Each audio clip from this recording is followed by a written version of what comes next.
And this guy walks in and he says, I love that kind of that's like 50-50 thing going on. And I was like, what's that? And he said, composition always works really well if you have the 50-50 rule, which is 50% of taking the viewer's eye and showing them something that's already very relatable, something that they already know. So for me, it's like, okay, like a rooster, or something, it's like, give them the first 50% that they already know. And then as soon as they kind of walk up to the panel, then you give them the other 50%, which is what they have to search out in the composition.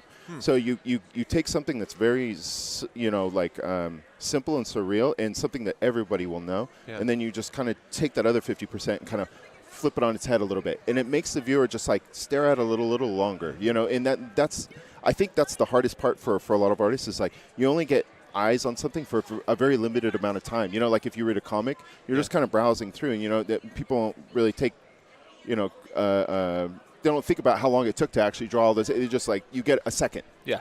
So I think for I'm thinking about that a lot when I'm designing things. So I always think, give them something that draws them in, and then kind of try and somehow kind of blow their mind a little bit. You know what I mean? Just give them something that's surreal or different. You know what I mean? Makes them engaged a little longer. Yeah, absolutely. I've never thought of it that way as a 50-50 rule, or as making like one thing that's easily relatable, but then like something that intrigues them enough that's strange enough to kind of keeps them searching around what's going on. Like why are things related? A lot of storytelling. Yeah. Storytelling is always a big thing, and especially in tattoos and painting, and I always try to think about, like, when I'm looking at something to critique, or when I'm designing something myself, I always try to think of, like, I try to treat the viewer like they're a kindergartner. Like, I want you to know what I want you to look at first. Yep. And I think when someone brings us a portfolio and it's like, do I know what you were trying to describe? Like, from, if we're 10 feet away, is there something that's interesting enough to me in the large shapes, in the dark and light forms, that I can go like, that's cool, what is that, and move towards it. And then